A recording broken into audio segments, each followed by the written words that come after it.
Je m'appelle Houston, j'ai 28 ans et je suis ingénieur logiciel à Seattle. J'ai toujours été le responsable dans ma famille, celui vers qui tout le monde se tourne quand les choses tournent mal. Mais quand je me suis réveillé dans ce lit d'hôpital après mon accident, fixant la chaise vide où la famille aurait dû être, quelque chose en moi a finalement cédé. Maintenant, en fixant l'écran de mon téléphone, affichant 53 appels manqués et ce message désespéré de ma mère, je suis confronté à un choix impossible. Avant de vous raconter comment j'ai fini par choisir entre la supplique désespérée de ma famille et mon propre respect de soi, dites-moi d'où vous regardez dans les commentaires et appuyez sur ce bouton d'abonnement si vous avez jamais eu à faire un choix difficile concernant des membres toxiques de votre famille. Grandir comme le frère aîné de Mason, qui a 4 ans de moins que moi, j'ai toujours ressenti le poids des attentes sur mes épaules. Dès mon plus jeune âge, il était clair que nos parents Richard et Barbara avaient un favori, et ce n'était pas moi. Chaque petite chose que Mason accomplissait était célébrée comme s'il avait remporté le prix Nobel, tandis que mes réalisations enregistraient à peine sur leur radar. Quand Mason a marqué le but de la victoire dans son match de football au collège, mes parents ont organisé une énorme fête avec toute la famille élargie invitée. 2 semaines plus tôt, j'avais terminé premier au concours scientifique régional. Et tout ce que j'ai eu, c'est un bon travail, distrait, alors que mon père feuilletait les chaînes de télévision. Ce n'était pas un incident isolé, non plus. C'était un schéma constant tout au long de notre enfance. Je me souviens encore de ma remise de diplôme de lycée. J'étais major de promotion, et bien que mes parents aient assisté à la cérémonie, ils sont partis immédiatement après, car Mason avait un match de baseball ce soir-là. Il n'y a pas eu de dîner de célébration pour moi. Pas de photos fièrement affichées sur le manteau de la cheminée. Juste des félicitations hâtives. Puis ils sont partis, me laissant célébrer avec des amis au lieu de la famille. Malgré ce déséquilibre, j'ai travaillé dur pour maintenir l'harmonie familiale. J'ai compris très tôt que mon rôle était d'être le responsable. J'ai excellé académiquement, obtenu des bourses pour réduire le fardeau financier de mes parents et construit une carrière stable en ingénierie logicielle. Pendant ce temps, Mason a abandonné l'université après seulement 3 semestres, affirmant que ce n'était pas pour lui. Mes parents l'ont réconforté, lui ont dit qu'il trouverait sa voie et ont continué à le soutenir financièrement jusque dans la vingtaine. Le parcours professionnel de Mason était essentiellement une collection de faux départs. Il prenait un emploi, le gardait quelques mois, puis démissionnait parce que son patron ne comprenait pas sa vision, ou ses collègues étaient trop conventionnels. Chaque fois, mes parents hochaient la tête avec sympathie et ouvraient leur portefeuille. Quand il a décidé de devenir photographe, ils lui ont acheté un appareil photo de 3 000 $. 6 semaines plus tard, il prenait la poussière dans son placard. Quand il a voulu lancer une entreprise de camions de nourriture, ils ont aidé pour la compte. 3 mois plus tard, le camion était vendu à perte. À travers tout cela, j'ai essayé d'être le frère de soutien. J'offrais des conseils lorsqu'on me les demandait. J'aidais Mason à mettre à jour son CV. Je le mettais même en contact avec des contacts professionnels. Mais mes suggestions étaient généralement accueillies par des roulements d'yeux ou des accusations que je me vantais ou que j'étais condescendant. Mes parents me disaient souvent « Arrête de mettre la pression à ton frère » ou « Tout le monde ne peut pas être comme toi, Houston ». Le dernier rassemblement familial, juste 2 semaines avant mon accident, a parfaitement illustré notre dynamique. Nous dînions le dimanche chez mes parents quand Mason a annoncé que sa dernière entreprise commerciale avait échoué. Un service d'abonnement pour des sauces piquantes artisanales qui n'avait duré que 4 mois. Avant même qu'il n'ait fini d'expliquer ce qui n'allait pas, mes parents proposaient déjà des solutions, y compris un soutien financier pour essayer quelque chose de nouveau. Quand j'ai doucement suggéré que Mason devrait peut-être envisager un emploi stable pendant un certain temps avant de commencer une nouvelle entreprise, la température de la pièce a chuté de 10 degrés. « Tout le monde ne convient pas à la course aux souris, Houston », a dit ma mère vivement. « Certaines personnes ont un esprit créatif. Mason a juste besoin de trouver la bonne opportunité », a ajouté mon père. Nous croyons au soutien de ses rêves. Le contraste tacite planait dans l'air. Il n'avait jamais soutenu mes rêves parce qu'il n'en avait jamais eu besoin. Je m'étais soutenu moi-même par le travail acharné et la persévérance. D'une manière ou d'une autre, mon autosuffisance était devenue une raison de me tenir pour acquis, plutôt qu'une source de fierté parentale. Cette dynamique créait un conflit intérieur complexe pour moi. J'aimais profondément ma famille, malgré tout. Je voulais que mon frère réussisse et soit heureux. Je voulais l'approbation de mes parents, même si je reconnaissais que je ne l'obtiendrais peut-être jamais aussi facilement que Mason. Mais de plus en plus, je ne pouvais ignorer le sentiment que j'étais valorisé principalement pour ce que je pouvais fournir. Stabilité, fiabilité et renflouement financier occasionnel, plutôt que pour qui j'étais. Ma vie en dehors de la famille était épanouissante de manière dont mes relations familiales ne l'étaient pas. J'avais bâti une carrière réussie dans une entreprise technologique en pleine croissance, gagné le respect de mes collègues et j'avais récemment été promu ingénieur principal. Mon appartement dans le quartier de Capitol Hill à Seattle n'était pas luxueux, mais il était confortable avec de grandes fenêtres donnant sur la ville et un petit balcon où je cultivais des herbes et des tomates en été. J'avais un cercle d'amis proches, Marcus du travail, Alex de mes jours d'université et Stéphanie de mon groupe de randonnée du week-end. Des gens qui semblaient m'apprécier exactement pour ce que j'étais. Ce que je n'avais pas, c'était une relation sérieuse. Ma dernière petite amie, Rebecca, avait rompu après 8 mois, suggérant gentiment que j'avais des murs et des problèmes de confiance. Je l'avais nié à l'époque, mais dans mes moments plus honnêtes, je reconnaissais qu'elle avait probablement raison. Des années à être celui sur qui on pouvait compter et qui était pris pour acquis m'avaient rendu méfiant à l'égard de trop de rapprochements. Il était plus facile d'être l'ami de soutien, le collègue fiable, le frère généreux, des rôles qui me gardaient à une distance émotionnelle sûre, tout en remplissant mon besoin inné d'être utile. En rentrant chez moi après ce dîner de famille, je me suis demandé si les choses changeraient un jour. Y aurait-il un point où mes parents me verraient comme plus que le fils responsable? Mason grandirait-il un jour et assumerait-il la responsabilité de ses choix? Arrêterais-je un jour d'espérer une reconnaissance qui semblait de plus en plus improbable? Peu savais-je. Une nuit pluvieuse sur un patch d'asphalte glissant allait bientôt forcer nous tous à affronter ces questions d'une manière que personne d'entre nous n'aurait pu anticiper. L'accident s'est produit un mardi soir. J'étais resté tard au bureau pour une réunion de lancement de produits qui s'était prolongée plus que prévu, et au moment où je suis rentré chez moi, Seattle faisait ce qu'elle fait de mieux. Pleuvoir. Pas l'averse dramatique qui vous fait courir vous abriter, mais cette pluie persistante et brumeuse qui enduit tout et transforme l'asphalte en quelque chose de dangereusement similaire à de la glace noire.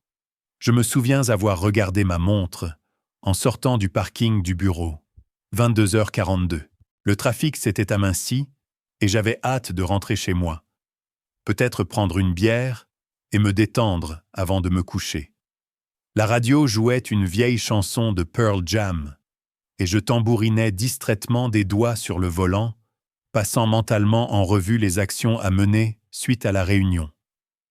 Je prenais l'itinéraire que je prenais toujours, le long d'East Lake Avenue vers Capitol Hill. La route tourne doucement à l'approche du viaduc de l'A5. Rien de spectaculaire. Un virage que j'avais négocié des centaines de fois auparavant. Je ne roulais pas vite. Au contraire, je conduisais plus prudemment que d'habitude à cause de la pluie. Plus tard, le rapport de police le confirmerait, notant que les conditions routières, et non l'erreur du conducteur, étaient maintenant le facteur principal. Un moment, tout était normal, et l'instant d'après, le chaos. Ma voiture a heurté une plaque glissante où de l'huile et de l'eau s'étaient mélangées. J'ai ressenti le premier dérapage, la sensation nauséeuse des roues perdant leur adhérence. J'ai fait ce que l'on est censé faire, tourner dans le sens du dérapage, ne pas freiner brusquement, mais cela n'a pas d'importance. La voiture a tourné une fois, 2 fois, et puis j'ai vu des phares venir vers moi, d'une luminosité aveuglante. Il y a eu le horrible bruit de métal qui s'écrase contre du métal, le choc violent lors du déploiement des airbags, l'odeur âcre des produits chimiques brûlés et le goût du sang dans ma bouche. Le temps semblait s'étirer et se contracter tout à la fois. Je me souviens avoir pensé avec une clarté étrange, c'est vraiment grave. Et puis tout a basculé lorsque ma voiture a été projetée hors de la route et a dévalé le petit talus qui borde cette section d'East Lake.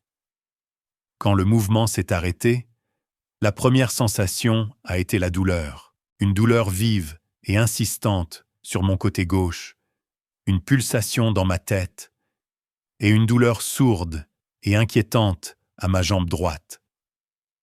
La deuxième sensation a été le bruit de la pluie sur le métal, étrangement plus fort qu'avant. La poussière de l'airbag a rendu l'air épais et difficile à respirer. Mes lunettes avaient disparu, projetées par le déploiement de l'airbag, rendant tout un flou de formes sombres et de lumières éparses. Je ne sais pas combien de temps je suis resté là, sonné et désorienté, avant d'entendre une voix. « Hé, mec, ne bougez pas. J'appelle une ambulance. » Une silhouette est apparue à la fenêtre brisée du côté conducteur. Quelqu'un dans une veste sombre, le visage inquiet mais rassurant de calme. Plus tard, j'apprendrai que c'était Michael, un responsable de bar qui rentrait chez lui après son service et qui avait été témoin de l'accident 3 voitures derrière. À ce moment-là, cependant, c'était juste une voix me disant que l'aide arrivait. Une main passant par la fenêtre pour me serrer l'épaule. Le premier maillon d'une chaîne de gentillesse qui contrasterait fortement avec l'absence de ma famille. Les ambulanciers sont arrivés en quelques minutes. 2 professionnels efficaces et compatissants, nommés Kate et Darren. Ils ont stabilisé mon cou avec un collier, m'ont posé des questions pour évaluer mon état mental et m'ont extrait soigneusement du véhicule écrasé. Je me souviens de la douce mise en garde de Kate. « Ça va faire mal, mais nous devons vous mettre sur le plan chaud. » Et la vague de douleur qui a suivi alors qu'il me déplaçait dans l'ambulance. Alors que Darren commençait une perfusion et vérifiait mes signes vitaux, j'ai demandé à Kate mon téléphone. Il avait survécu par miracle dans la poche de ma veste. L'écran fissuré, mais fonctionnel. Pendant que l'ambulance naviguait dans les rues mouillées vers le Northwest Hospital, j'ai passé mes premiers appels à ma famille. Pas de réponse de la maison de mes parents. Pas de réponse du téléphone portable de mon père. Pas de réponse du téléphone portable de ma mère. Pas de réponse de Mason. J'ai laissé des messages vocaux pour chacun. Des messages brefs et factuels expliquant qu'il y avait eu un accident. J'allais au Northwest Hospital et j'apprécierais si quelqu'un pouvait me rencontrer là-bas. J'ai essayé de garder ma voix stable pour ne pas paraître aussi effrayé que je me sentais. Mais en réécoutant les messages plus tard, la tension est indéniable. Les urgences ont été un brouillard de lumière vive et de questions urgentes. Un médecin nommé Raymond Wilson m'a examiné, ses mains douces mais méticuleuses, évaluant l'étendue de mes blessures. Le diagnostic a été délivré dans sa voix calme et mesurée. 3 côtes cassées du côté gauche, une commotion modérée, un genou sévèrement entorse avec possible lésion ligamentaire et diverses coupures et contusions. Je devrais rester à l'hôpital pour observation en raison de la commotion, avec un temps supplémentaire pour la gestion de la douleur et pour commencer la physiothérapie pour mon genou. Alors qu'on me transportait à la radiologie pour des rayons X et un scanner, j'ai essayé de contacter ma famille à nouveau.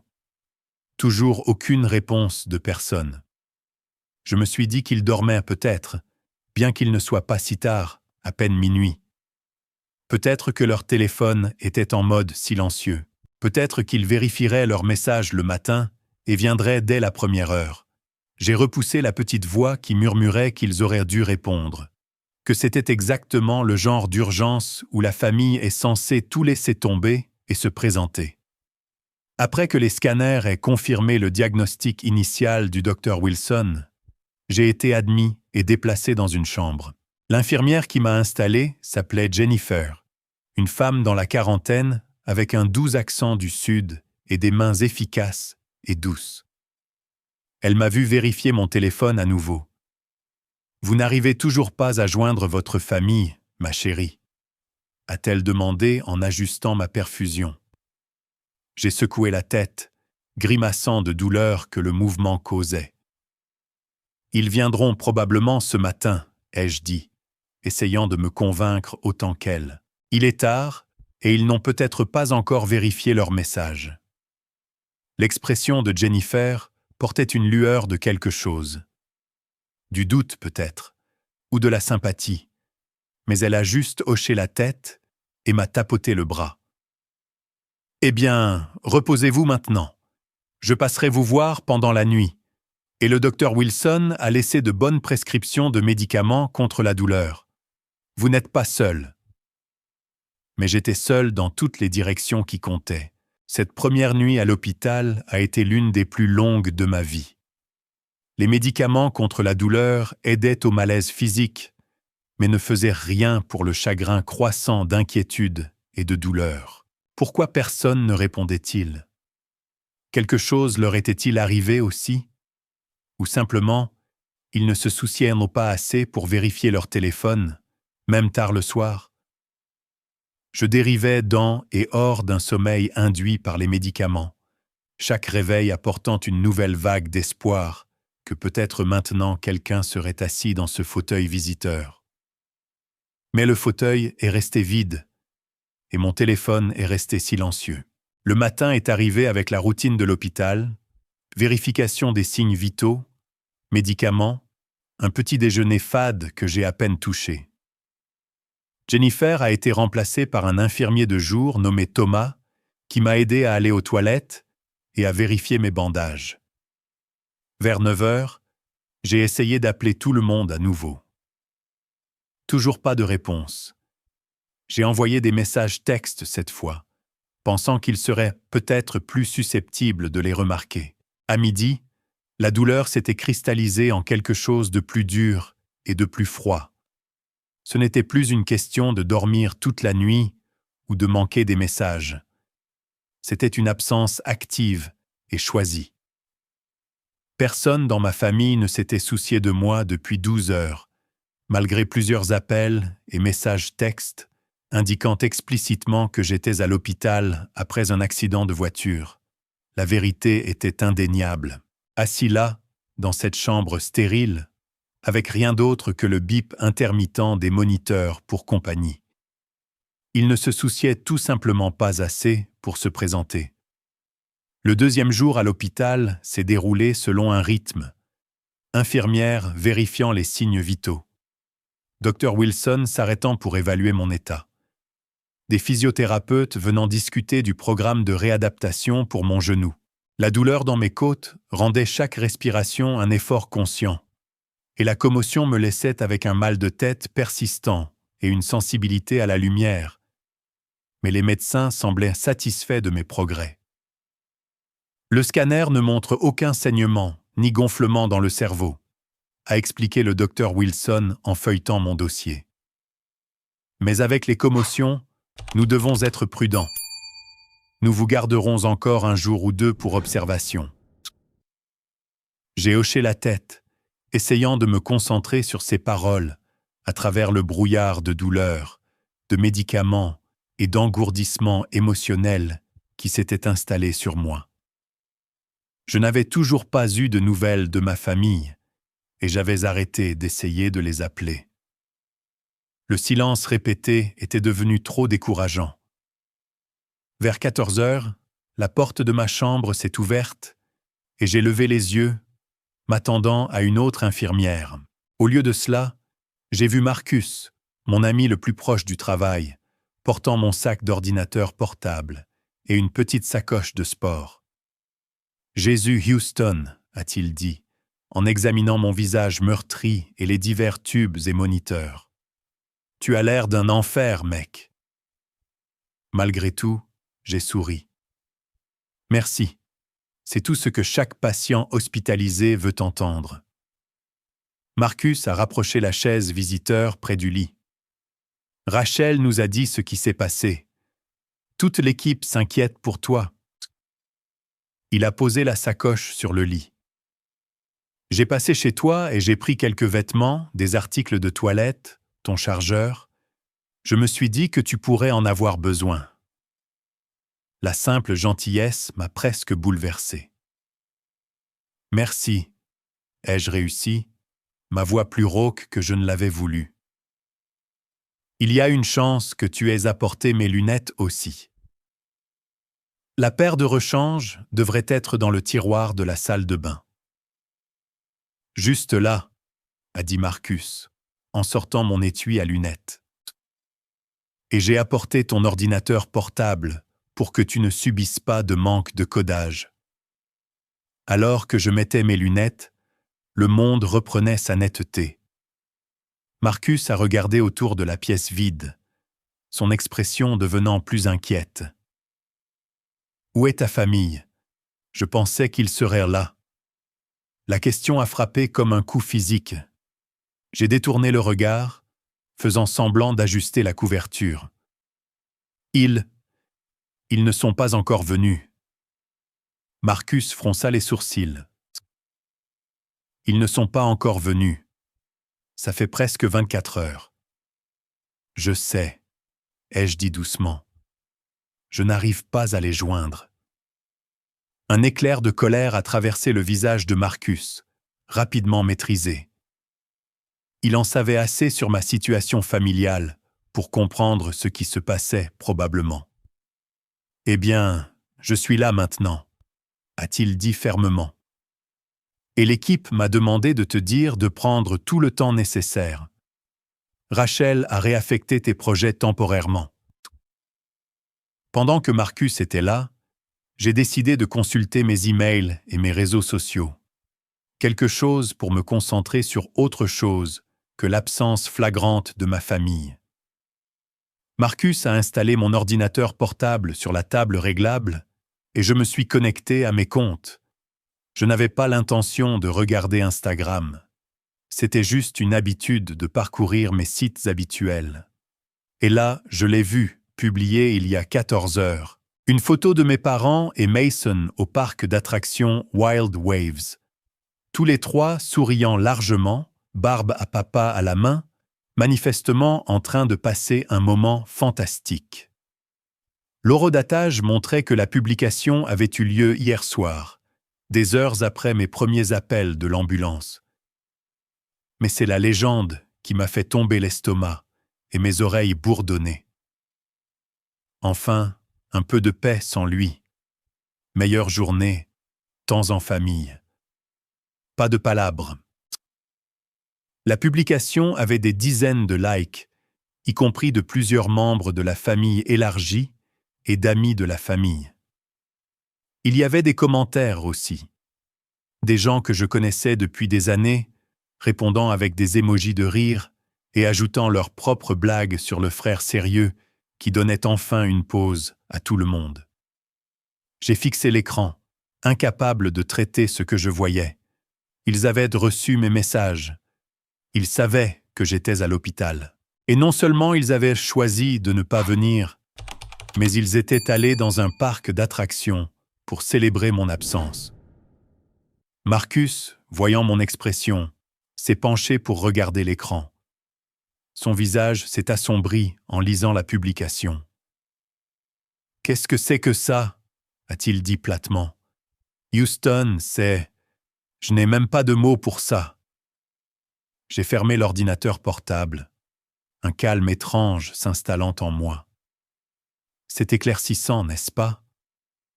C'est cruel, c'est dégoûtant, c'est...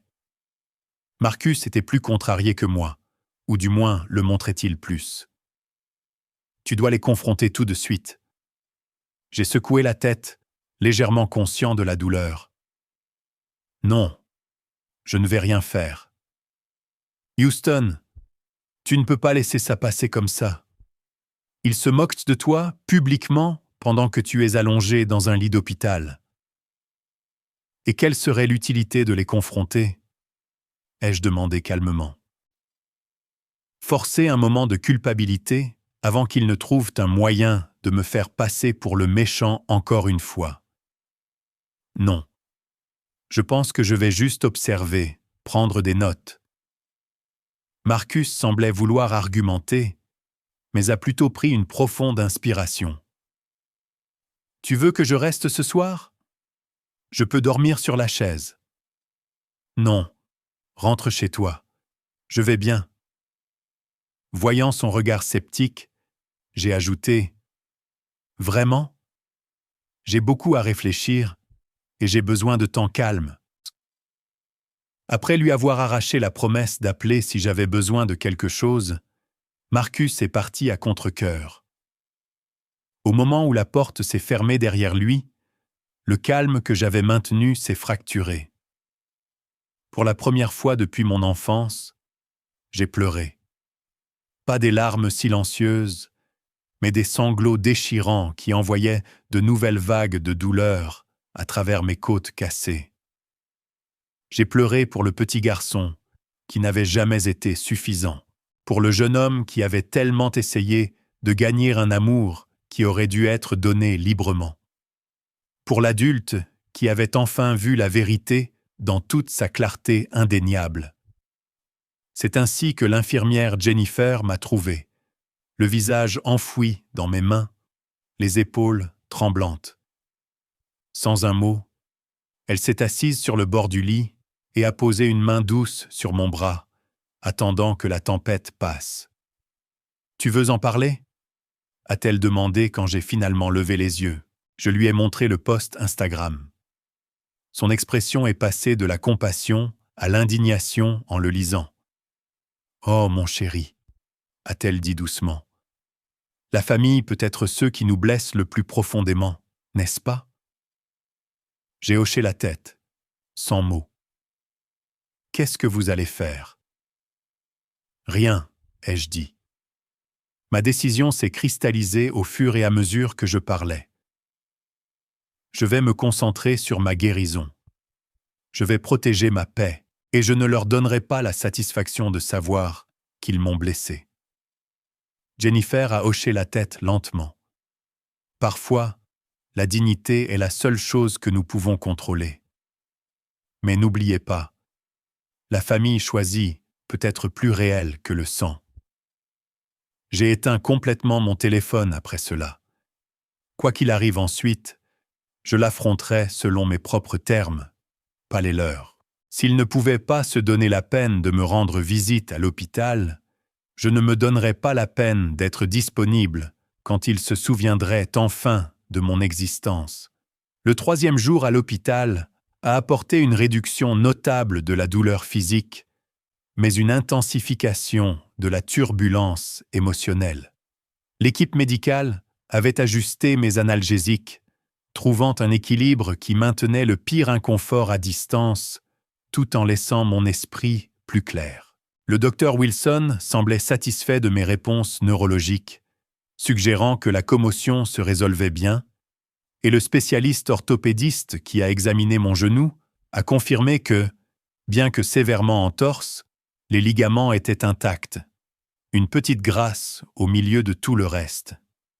La vie à l'hôpital s'est installée dans un rythme prévisible. Petit déjeuner à 7h30, médicaments à 8h, physiothérapie à 10h, déjeuner à midi, vérification des signes vitaux tout au long de la journée, dîner à 18h, dernière série de médicaments à 21h. Il y avait un confort dans cette routine, une structure qui fournissait un échafaudage pour mes pensées tumultueuses. Pendant les longues heures entre ces interventions programmées, je me suis retrouvé à revoir mentalement des moments clés de ma relation avec ma famille, les voyant avec une nouvelle clarté, maintenant que le post Instagram avait éliminé les illusions restantes. Je me suis souvenu de mon 16e anniversaire, quand mes parents avaient complètement oublié, parce que Mason avait une pièce de théâtre le même jour. Quand je l'ai mentionné le lendemain matin, ma mère avait eu l'air brièvement coupable avant de dire « Eh bien, tu n'es pas vraiment fan des célébrations d'anniversaire, n'est-ce pas ?» créant un récit où leur négligence devenait ma préférence. Je me suis souvenu de ma remise de diplôme universitaire quand ils sont arrivés en retard et sont partis tôt parce que Mason s'ennuyait. Le dîner de célébration que j'avais prévu, à mes frais dans un restaurant que je pouvais à peine me permettre, avec mon budget étudiant, annulé, parce que Mason voulait rentrer chez lui pour regarder un match de basketball. Je me suis souvenu de la fois où j'ai eu une intoxication alimentaire et que j'ai appelé ma mère pour obtenir des conseils, pour qu'elle coupe court à l'appel, parce qu'elle accompagnait Mason faire du shopping pour un entretien d'embauche. J'avais passé cette nuit-là seul sur le sol de ma salle de bain, trop malade pour même atteindre le téléphone pour appeler un ami. Mason n'a pas obtenu le poste. Il s'est endormi et a manqué l'entretien. Chaque souvenir portait le même schéma. Mes besoins minimisés. Ceux de Mason priorisés. Mes parents favorisant et encourageant le déséquilibre. Et à travers tout cela, ma croyance persistante que si je réussissais davantage, aidais davantage, me plaignais moins, un jour je serais suffisant. Penny, pour vos pensées. La voix appartenait à Walter, mon colocataire de 86 ans, admis pour des complications liées au diabète. Il avait été silencieux la plupart du temps, mais quand il parlait, ses observations étaient vives et perspicaces. J'ai hésité, puis je me suis retrouvé à partager toute l'histoire. L'accident, les appels ignorés, le post Instagram, les années à me sentir secondaire dans ma propre famille. Walter a écouté sans interruption, son visage buriné pensif. Quand j'ai eu fini, il a hoché lentement la tête. « Ça me rappelle mon Robert », a-t-il dit. « Mon fils. Nous n'avons pas parlé pendant 12 ans. » Cela m'a surpris. Walter avait mentionné son fils plusieurs fois, toujours avec une fierté et une affection évidentes. « Qu'est-il arrivé ?» ai-je demandé. « J'étais comme vos parents », a dit Walter sans détour. « J'ai eu 2 fils. Robert était le responsable, comme vous. Michael était le charmeur, toujours en difficulté, toujours en besoin de renflouement. Je favorisais Michael, pas consciemment, je veux dire, mais en y repensant.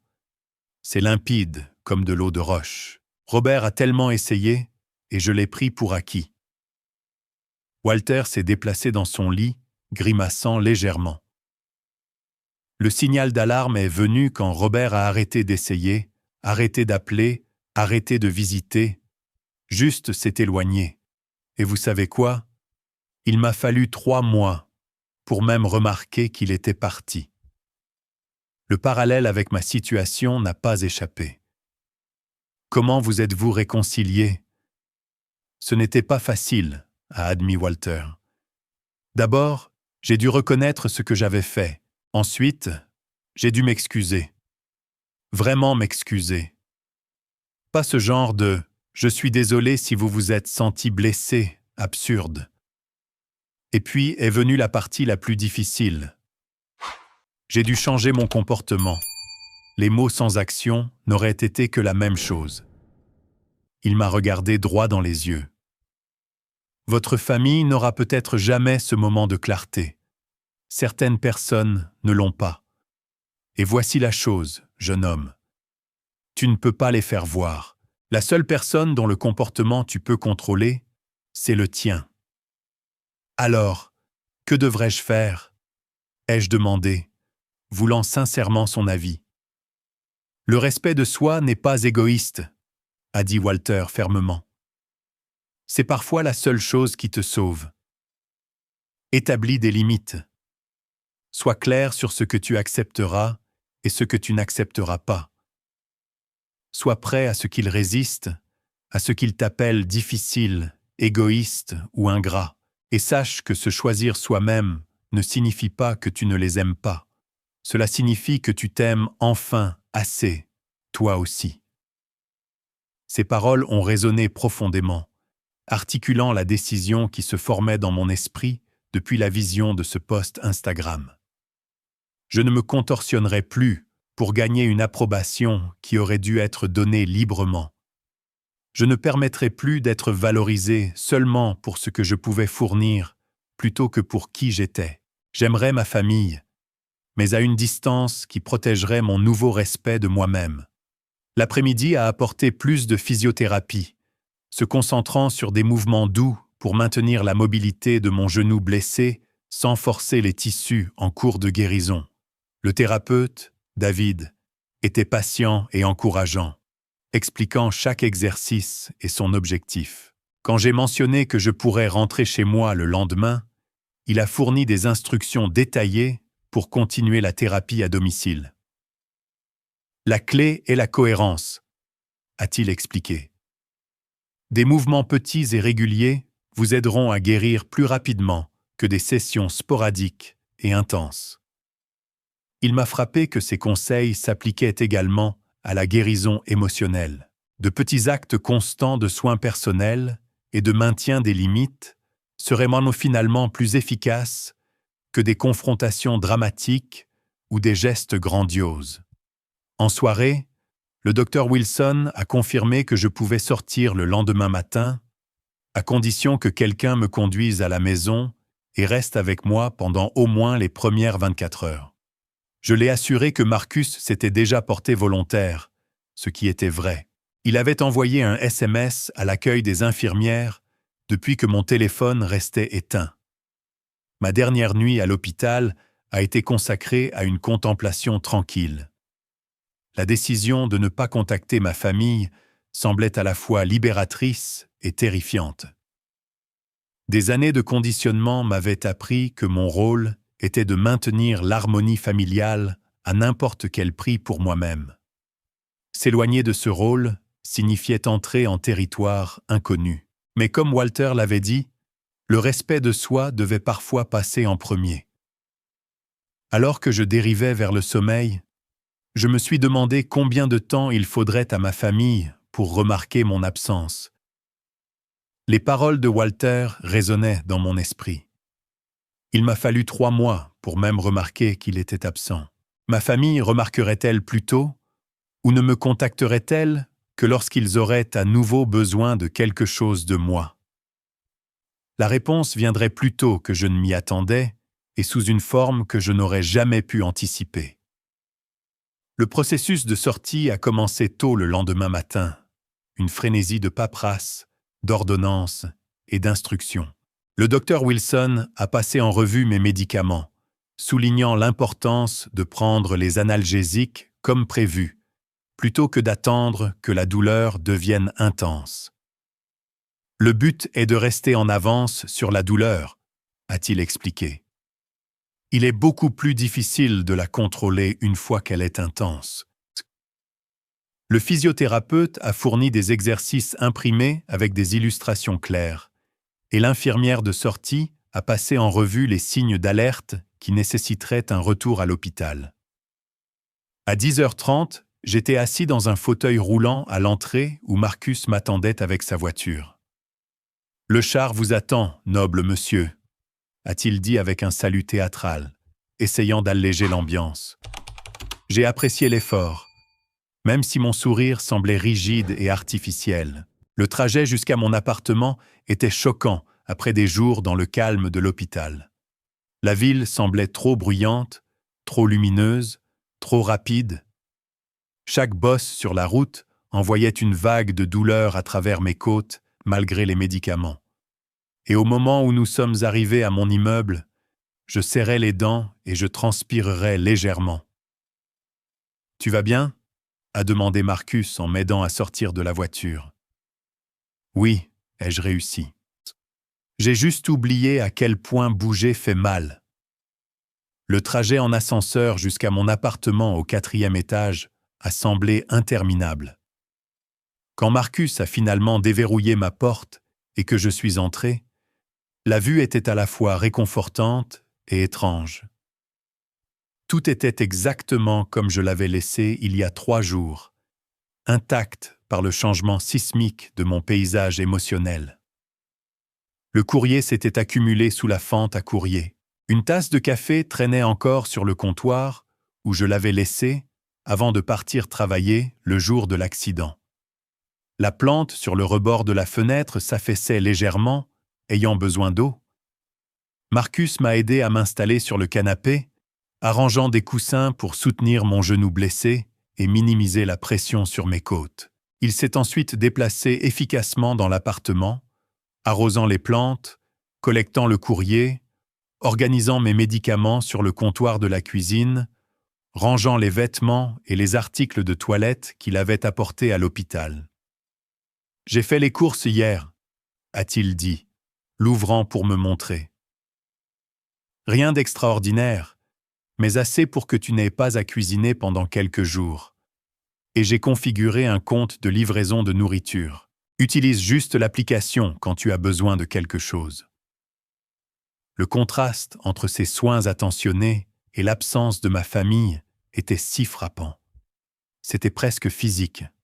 « Marcus, je ne sais pas comment te remercier. » Il a agité la main. « Ne m'en parle pas. Tu ferais la même chose pour moi. » Il a vérifié sa montre. « J'ai pris la journée de congé pour te mettre en place, mais je devrais sortir chercher tes ordonnances. Tu vas bien pendant 20 minutes ?» Après lui avoir assuré que j'irais bien, je me suis retrouvé seul dans mon appartement pour la première fois depuis l'accident. Le silence était profond après le bruit de fond constant de l'hôpital.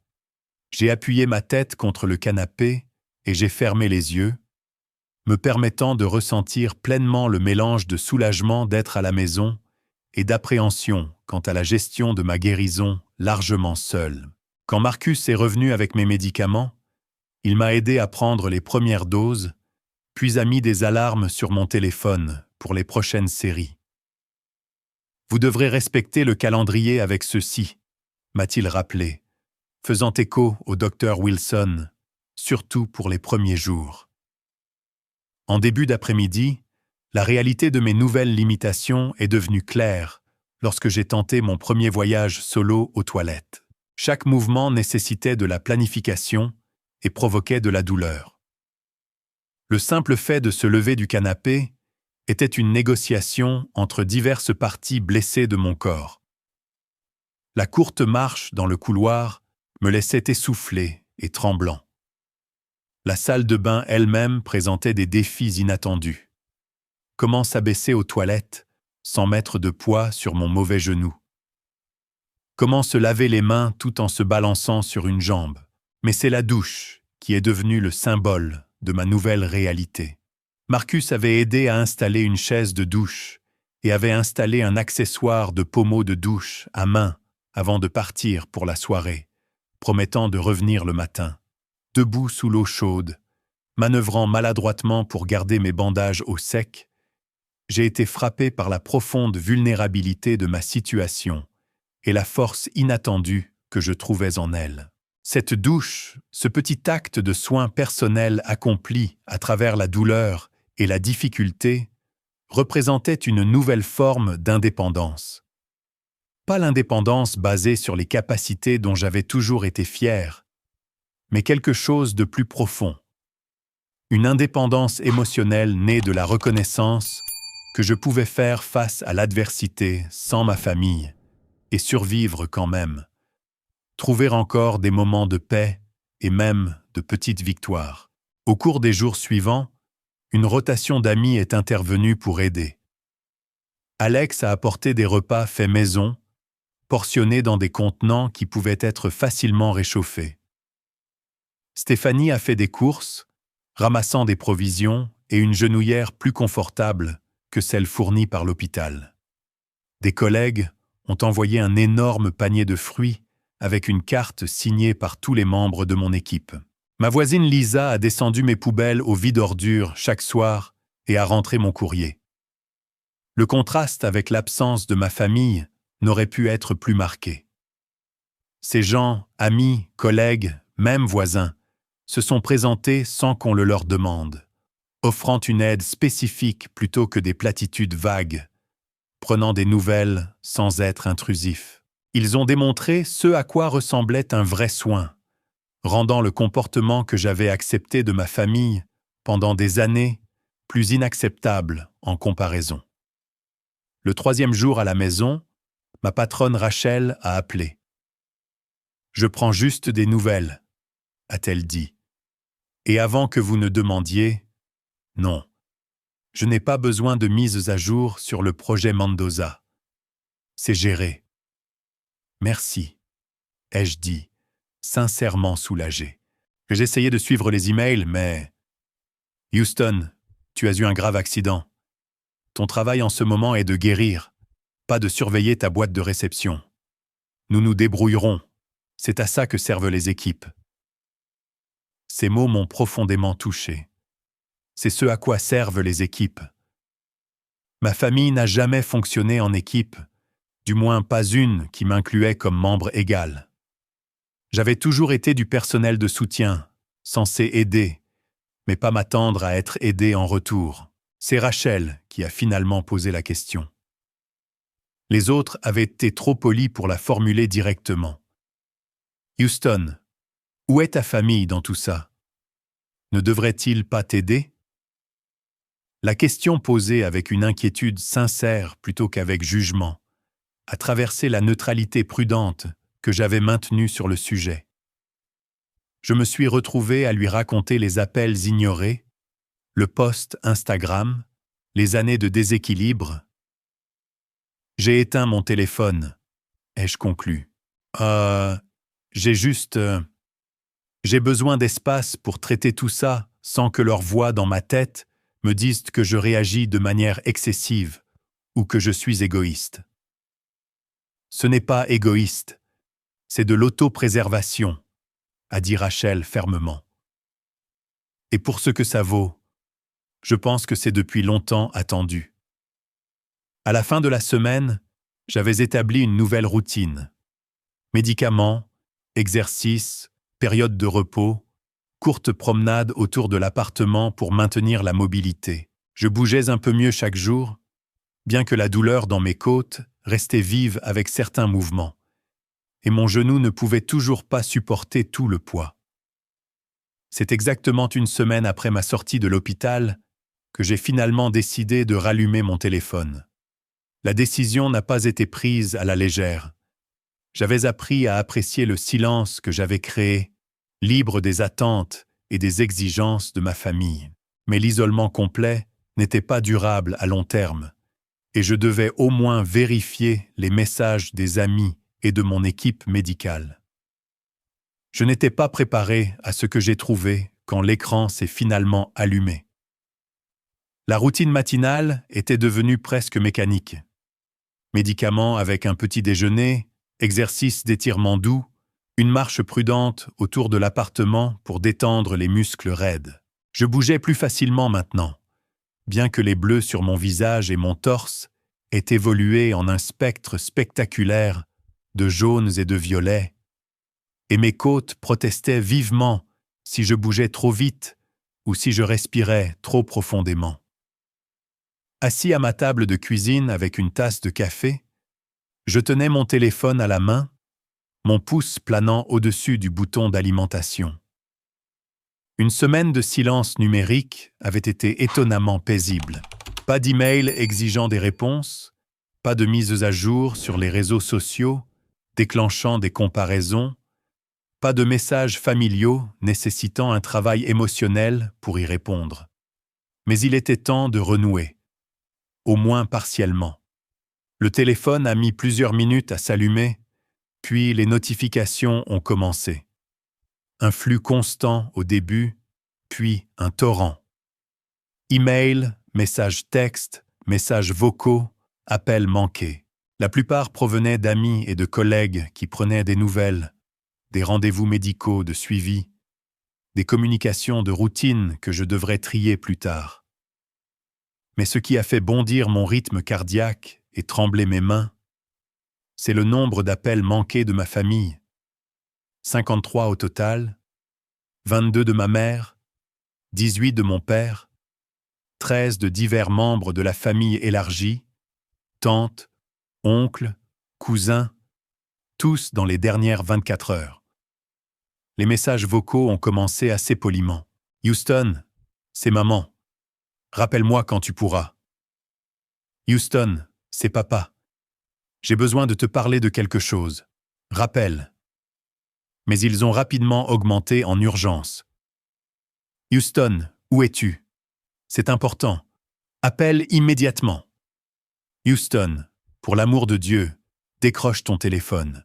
C'est une urgence. » Les messages textes suivaient le même schéma, commençant par des messages de routine, avant de dégénérer en messages tout en majuscules, des exigences et des accusations d'égoïsme pour ne pas répondre. Le dernier message envoyé il y a seulement 3 heures venait de ma mère. « Ton frère a des ennuis. Nous avons besoin de toi maintenant. » Je me suis assis là à fixer l'écran, un poids froid s'installant dans mon estomac. C'était exactement ce que Walter m'avait prévenu. Ils n'avaient pas remarqué mon absence jusqu'à ce qu'ils aient besoin de quelque chose de moi.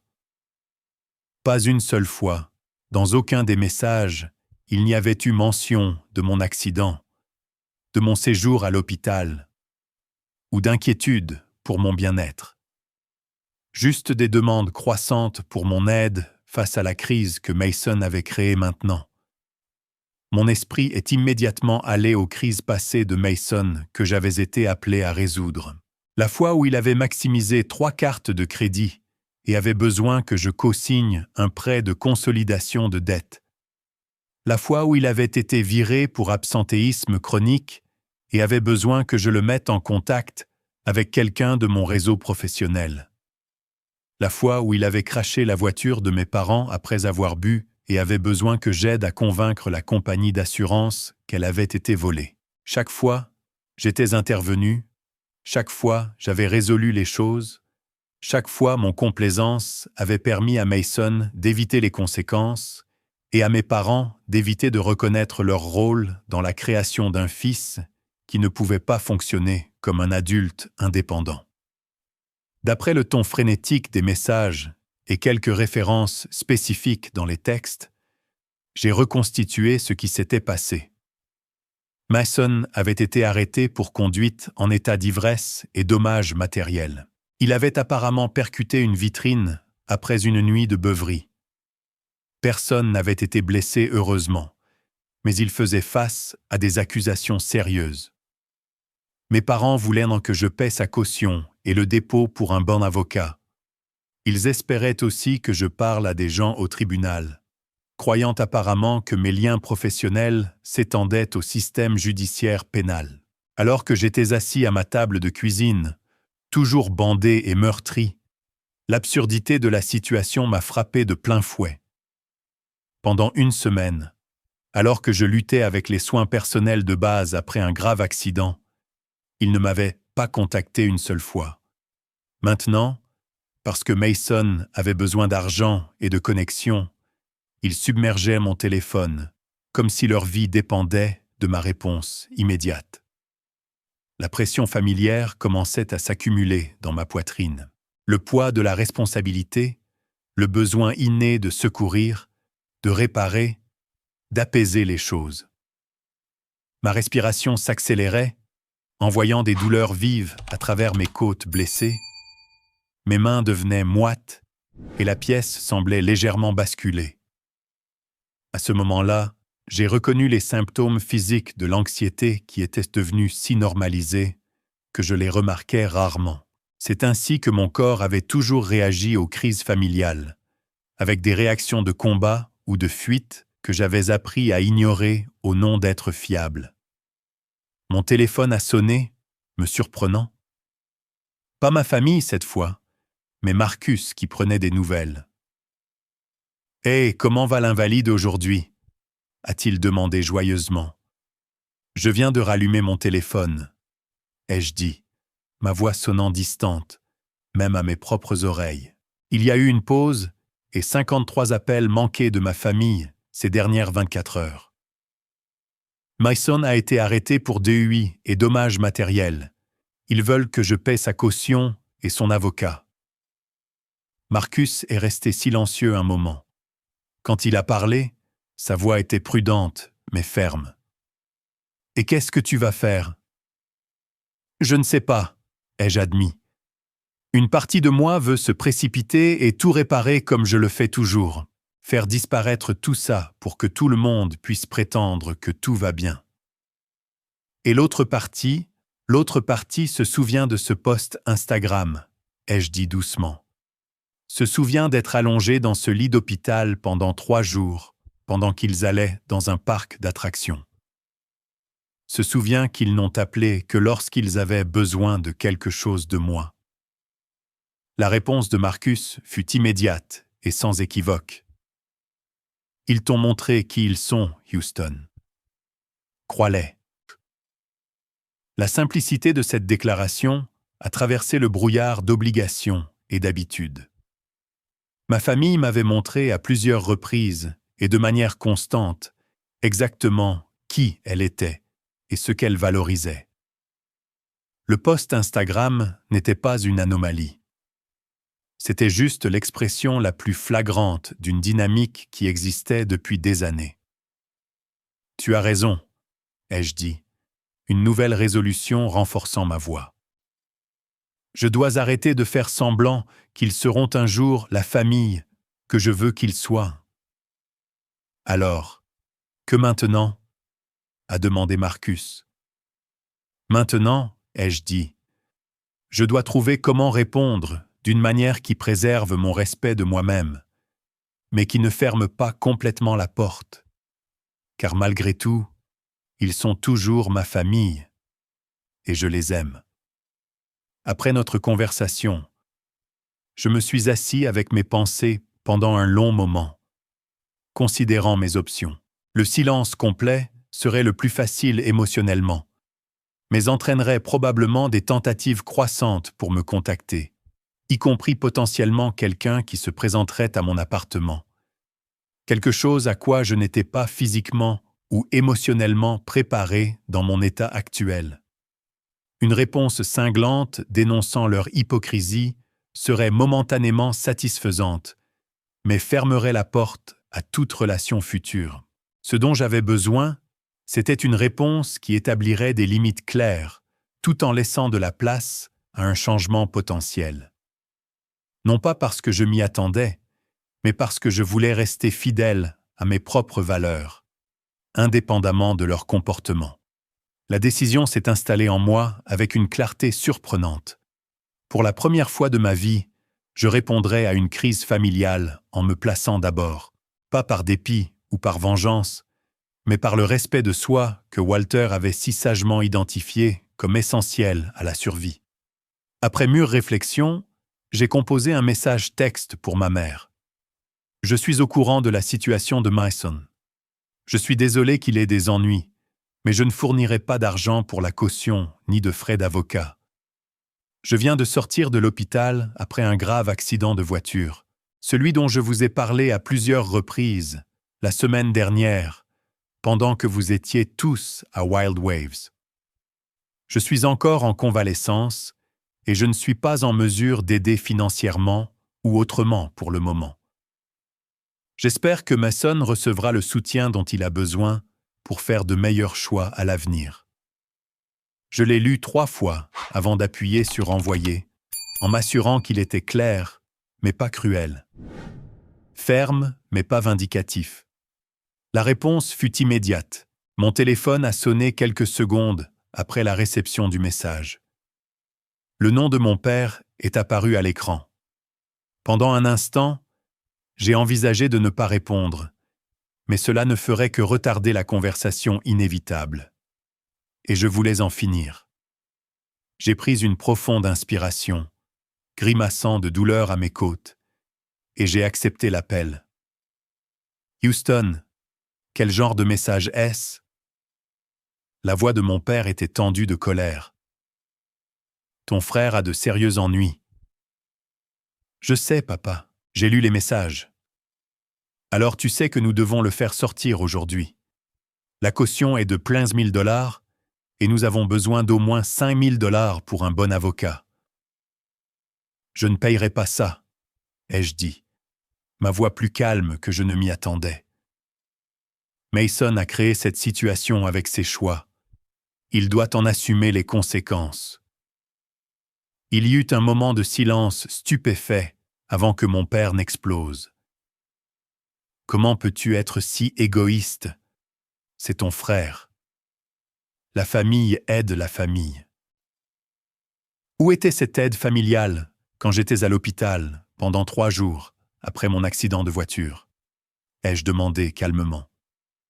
Encore une pause. « De quoi parles-tu ? La semaine dernière, mardi soir, j'ai eu un grave accident. Côte cassée, commotion, blessure au genou. Je vous ai tous appelés depuis l'ambulance, j'ai laissé des messages, j'ai envoyé des SMS, personne n'a répondu. Personne n'a rendu visite. Personne n'a même appelé pour voir si j'étais en vie.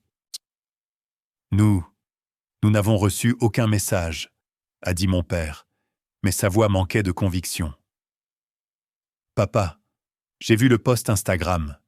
Enfin, un peu de paix sans lui. Meilleure journée. Publié pendant que j'étais allongé dans un lit d'hôpital, en attendant que l'un de vous se présente.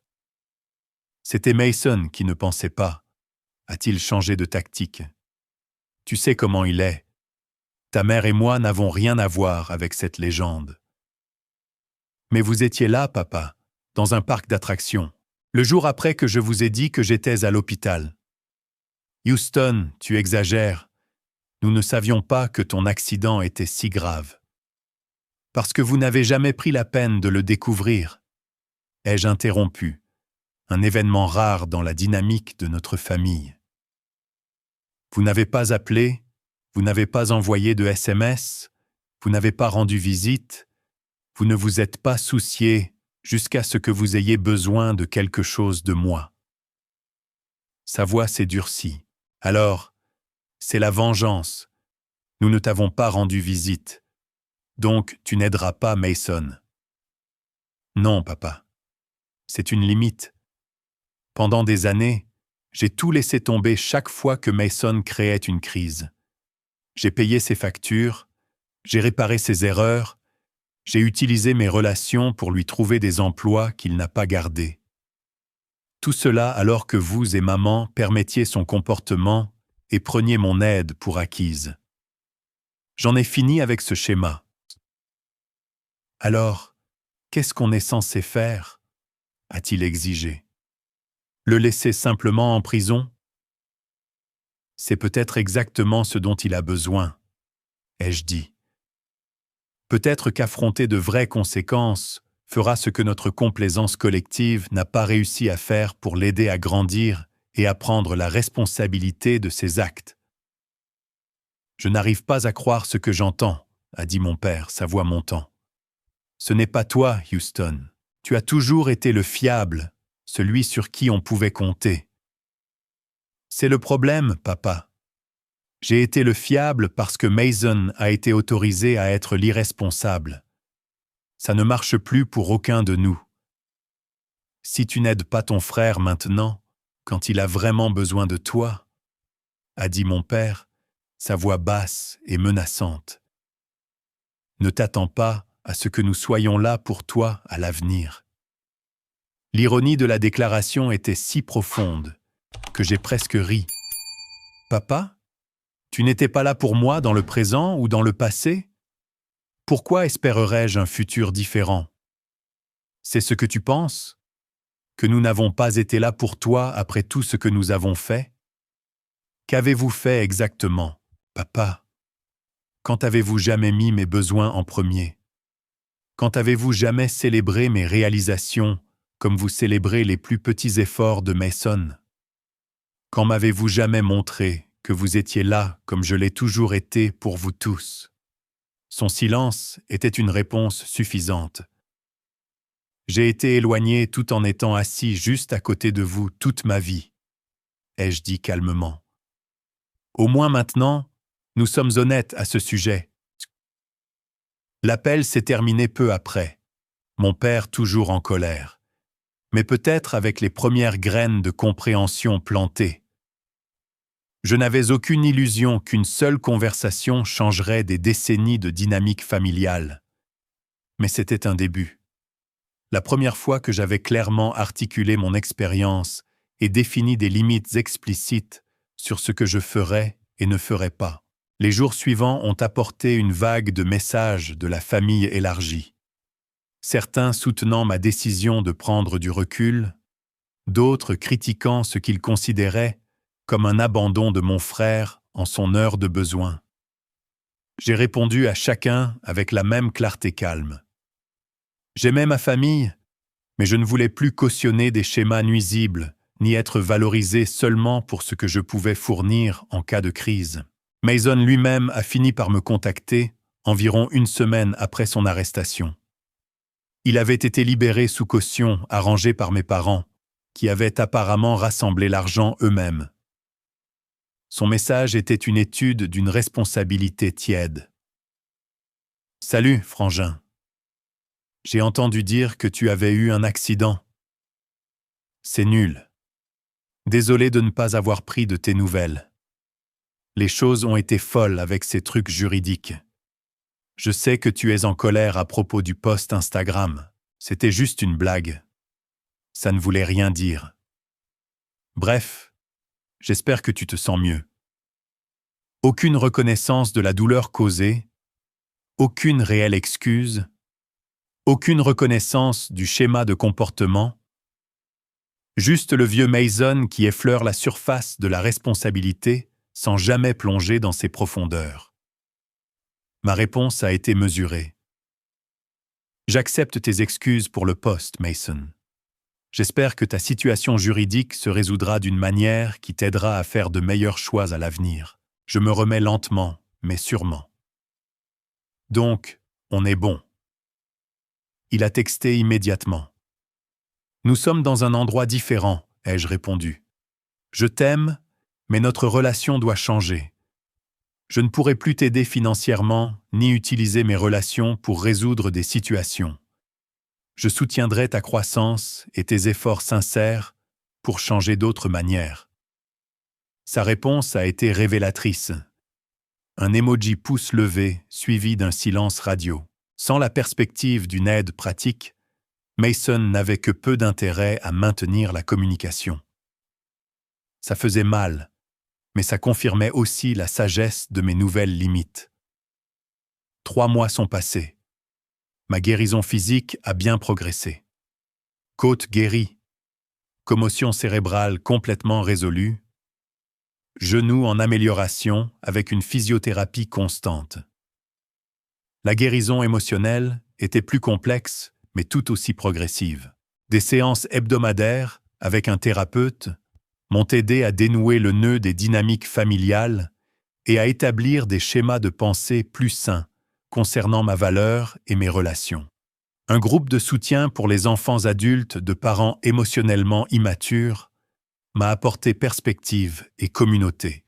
Mon contact avec ma famille est devenu limité mais intentionnel. Courts appels téléphoniques, programmés avec mes parents, échange de SMS occasionnels avec Mason, pas de précipitation à répondre aux urgences non critiques, pas de laisser tout tomber quand ils appelaient. C'était inconfortable au début pour nous tous, mais progressivement, un nouveau schéma a émergé. Sans moi comme solutionneur automatique, mes parents ont dû développer de nouvelles stratégies pour gérer les problèmes de Mason. Mason, face à moins de renflouement, a commencé à montrer de petits signes de plus grande responsabilité, gardant un emploi plus de quelques mois, effectuant des paiements sur ses amendes légales sans qu'on le lui rappelle.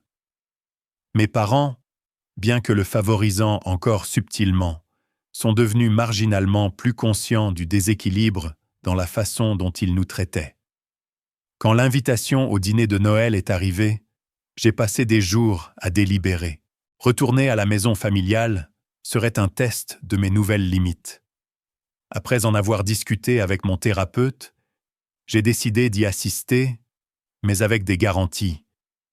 Je conduirai séparément pour pouvoir partir si nécessaire, je resterai dans un hôtel plutôt qu'à la maison de mes parents, et j'amènerai Marcus comme soutien moral et témoin. Le dîner lui-même était une étude des dynamiques familiales en transition. Il y avait une tension initiale, des silences gênés, quelques commentaires passifs-agressifs sur ma nouvelle attitude, mais il y avait aussi des moments de connexion sincère, des reconnaissances timides des blessures passées, de petits signes que mes parents essayaient au moins de me voir plus clairement. Mason était étonnamment le plus changé, que ce soit en raison des conséquences juridiques qu'il avait affrontées ou simplement de sa maturation, il semblait moins prétentieux, plus conscient des autres. Il s'est même renseigné sur mon accident, écoutant la réponse avec ce qui semblait être une préoccupation sincère. Quand il a mentionné une nouvelle perspective d'emploi, il l'a fait sans les prédictions grandioses de succès immédiat qui avaient caractérisé ses entreprises précédentes. Mes parents ont observé notre interaction avec des expressions que je ne pouvais pas vraiment lire. Peut-être surpris de nous voir interagir comme des adultes, plutôt que selon les rôles qui nous avaient été assignés dans l'enfance. Peut-être dérangé par la réalisation que la dynamique familiale était en train de changer d'une manière qu'ils ne pouvaient pas contrôler. Alors que nous partions, ma mère m'a pris à part. « J'ai réfléchi à ce que tu as dit », a-t-elle commencé timidement, à propos du fait que nous n'étions pas là pour toi. Je ne voulais pas le voir, mais je pense que tu avais peut-être raison. Ce n'était pas une reconnaissance complète ni des excuses, mais c'était un début, une fissure dans le mur de déni qui avait caractérisé notre relation si longtemps. Je n'ai pas insisté pour plus, reconnaissant que le vrai changement viendrait lentement, si tant est qu'il vienne. « Merci de l'avoir dit », ai-je dit simplement. Ça me touche beaucoup de l'entendre. La véritable révélation de cette chambre d'hôpital, à savoir que parfois être seul vaut mieux qu'être avec des gens qui ne vous valorisent pas, est resté le principe directeur de ma nouvelle approche des relations familiales. Je m'engagerai, mais avec des limites claires. J'aimerais, mais pas au détriment de mon respect de moi-même. Je serai disponible, mais pas exploitable.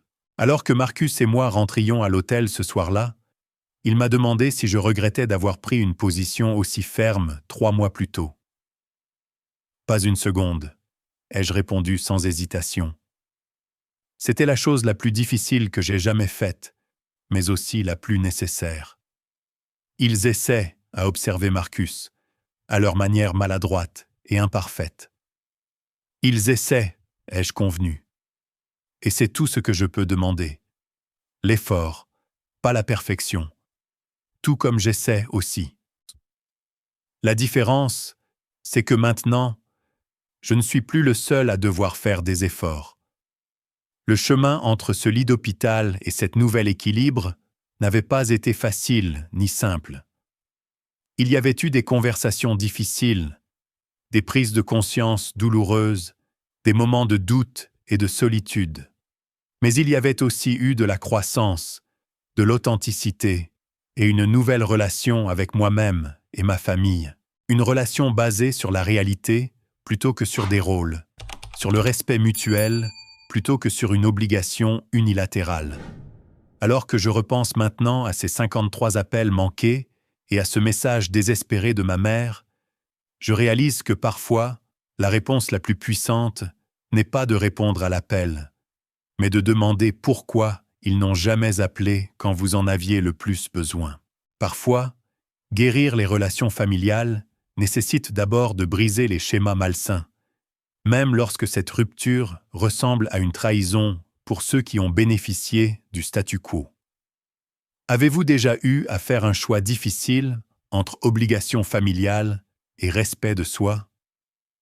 Faites-le moi savoir dans les commentaires ci-dessous. Si cette histoire vous a touché, veuillez appuyer sur le bouton « J'aime » et vous abonner pour entendre d'autres histoires sur la recherche de la force dans des situations difficiles. Et si vous connaissez quelqu'un qui pourrait être aux prises avec des dynamiques familiales similaires, partagez cette vidéo avec lui. Parfois, savoir que nous ne sommes pas seuls dans ces défis est le premier pas vers la guérison. Merci d'avoir écouté mon histoire. Et rappelez-vous que fixer des limites n'est pas égoïste. C'est souvent la chose la plus aimante que vous puissiez faire pour vous-même et, en fin de compte, pour ceux qui vous entourent.